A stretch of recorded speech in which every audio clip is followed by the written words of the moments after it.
สบายดีคลิปนี้มาเฮ็ดงาข้องนะก่อนอื่นหมดเฮาก็เราไม้เฮ็ดเป็นกงเป็นบ่วงเป็นบ่วงวงมนแบบนี้แล้วก็เอามาใส่ปากข้องให้มันหลมพอดีมันหลมน้อยนึงเนาะหลมปากข้องหั่นเริ่มต้นเฮาก็เอาไม้ตอกมาเฮ็ดแบบนี้ทาบออกมาแบบนี้แล้วก็สอดเกี่ยวมาในนี้เส้นที่1นี่เนาะเอาทาบใส่แล้วก็สอดเกี่ยวมาแบบนี้เส้นที่2เอามาแปะใส่นี้แปะใส่แล้วก็สอดเกี่ยวเข้ามาแบบนี้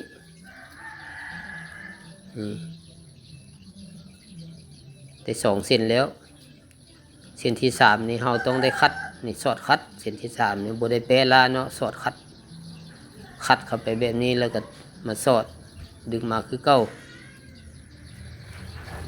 จากเส้นที่3ไปแล้วเราก็ได้คัดได้เลยเนาะได้สอดคัดแบบนี้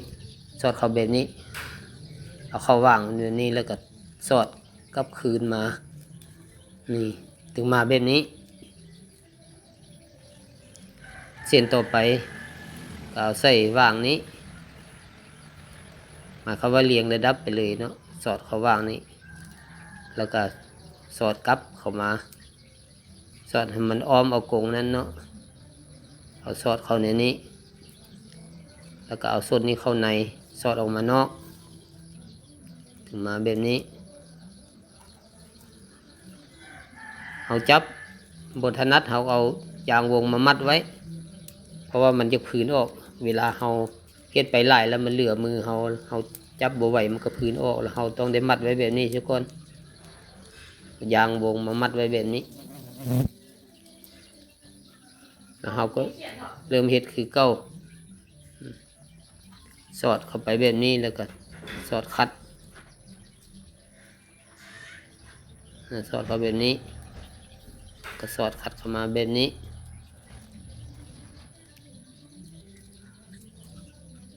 เฮ็ดไปเลยพี่น้องเฮ็ดคือเก่าเอาใส่ตอกนี่หลายสมควรเนาะใส่ตอกประมาณ35 เซนเนาะเอาแต่ของน้อยของใหญ่เนาะถ้า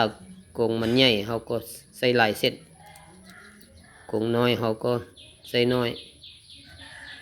แต่เขาก็ใส่ไปจนมันหอบเลยพี่เนาะใส่ไปจนหอบจนอ้อม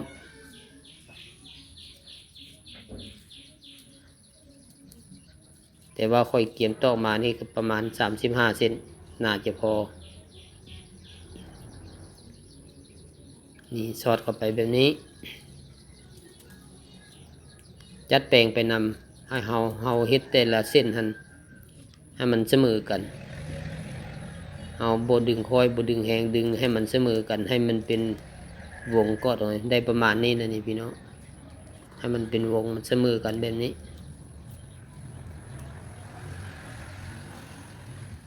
นี่ก็เฮ็ดไปเรื่อยๆเฮาบ่ต้องป้าเนาะเฮากำไว้อยู่เลยมือเบื้องขวานะเฮากำไว้อยู่เลยเฮาป้าบ่ได้เนาะถ้าเฮาป้าไปเวียกหันก้อนนี้ก่อนแล้วจังมาเฮ็ดใหม่นี่มันก็ผืนหมดเนาะมันต้องได้สารใหม่ฉะนั้นเฮาต้องเฮ็ดให้มันจอดกันซะก่อนจอดกันก่อนจึงค่อยป้าได้อันนี้มันยังบ่ทันได้จอดกันนะต้องได้เฮ็ดแบบนี้เข้าไปเนาะเอามือประคองไปนำจอดไปนำนี่มันใกล้จะจอดแล้วนี่เอาเฮ็ดมาฮอดระยะนี้มันก็ใกล้จะจอดแล้วนี่เส้นสุดท้ายแล้วเราก็สอดคัดเข้าไปเนาะเอาปลายของเส้นสุดท้ายที่เราเอาออกมาหั่นเราก็เอาคัดเข้าในเส้นแรกนะเส้นสุดท้ายมาจอดกับเส้นแรกเราก็สอดคัดเข้าไปแบบนี้ก็เบิ่งหมู่มันคือหมู่มันแล้วบ่สอดคัดเข้าไปแบบนั้นมันเรียงกันไปคือหมู่มันแล้วก็ถือว่ามันถึกแล้วหลังจากนี้เราก็มาจับส่วนสั้นนี่ไว้ส่วนหยามเอาไว้ทักตื้มอีกนะส่วนที่สั้นที่เราเอายางวงหัดไว้นี่เอามาจับรวมเข้ากันแล้วก็มัดอีกเท่านึงมัดมดทุกเส้นบาทนี้เนาะเราไม่ได้มัดน้อยมัดมดทุกเส้นจุ่มเข้ากันแบบนี้เพื่อบ่ให้มันพื้น พื่อให้เฮาเฮ็ดง่ายนี่เฮาก็มาจัดแปลงตื้มอีกเฮ็ดให้มันสูงมันต่ำเสมอกันมันออกมาเสมอกันแต่สำคัญเฮาต้องได้ใส่น้ำพี่น้องใส่น้ำให้มันอ่อนเวลาเฮาซอดครั้งต่อไปนี่เฮาจะได้ซอดแบบพับลงแล้วก็ซอดเข้าไปนี่คันตอกบ่อ่อนมันก็สิหักนะเฮาสิเริ่มจุดใดก่อนก็ได้เริ่มเส้นใดก่อนก็ได้นี่เฮาพับออกมาแบบนี้นะพับมาแบบนี้แล้วก็เอาลอด2เส้นพับมาแล้วก็ลอด2เส้นหลังจากลอด2เส้นแล้วก็ข้ามอีกเนาะข้าม3เส้นพอมาสอดลงแบบนี้แล้วก็สอดกลับคืนบัดนี้สอดกลับคืนนำเส้นที่เฮาสอดลงมาหั่นเด้เนาะสอดกลับคืนนำเส้นที่เฮาสอดลงมานะแล้วก็เอาเส้นต่อไปพับออกนอกเนาะพับมาแบบนี้หลังจากพับแล้วให้เอาลอด2เส้น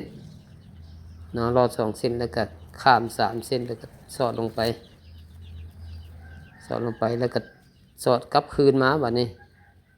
ปีนขึ้นมาสอดกลับคืนมาสอดออกไปทางก้นมันพุ่นบัดนี้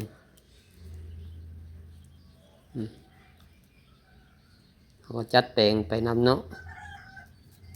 เฮ็ดให้มันเสมอกันเอาเส้นไม้พับลงมาเอาลอด2เส้นแล้วก็สอดลงวางนี้ลอด2เส้นแล้วก็สอดลงวางนี้หลังจากสอดลงแล้วก็เอาโงคืนบัดนี้สอดกลับคืนแบบนี้เวลาเฮาสอดกลับคืนนี่ถ้าว่ามันสอดยากเฮาก็ใส่ไขควงน้อยนำทางสอดไปซะก่อนแล้วเฮาจะสอดง่ายการพับนี้เวลาเฮาพับแล้วลอด2เส้นนี่นะเฮาสิพับออกมานอกหรือว่าพับเข้าไปในก็ได้คันเฮาพับออกมานอกก็พับออกนอกไปเลยคันเฮาพับเข้าในก็พับเข้าในไปเลยอันนี้ค่อยพับออกนอกหลังจากพับแล้วก็มาลอด2เส้นแล้วก็สอดลงแบบนี้สอดลงแล้วก็กลับคืนมาสอดขึ้นแบบนี้สอดเข้าไปในแบบนี้แบบนี้ไปเลยพี่น้องเอาจัดแปลงให้มันว่างมันเสมอกันกับบ่อนที่เฮาพับลงมานี้มันเฮ็ดให้มันเส้นตอกเสมอกันหมายความว่าเฮ็ดให้บ่อนที่เฮาพับลงมานะบ่อนที่เฮาพับลงมามันจะเป็นสันไปเนาะเป็นสันไปเลยให้สันอันนั้นมันเพียงกันพี่น้องให้มันซื่อ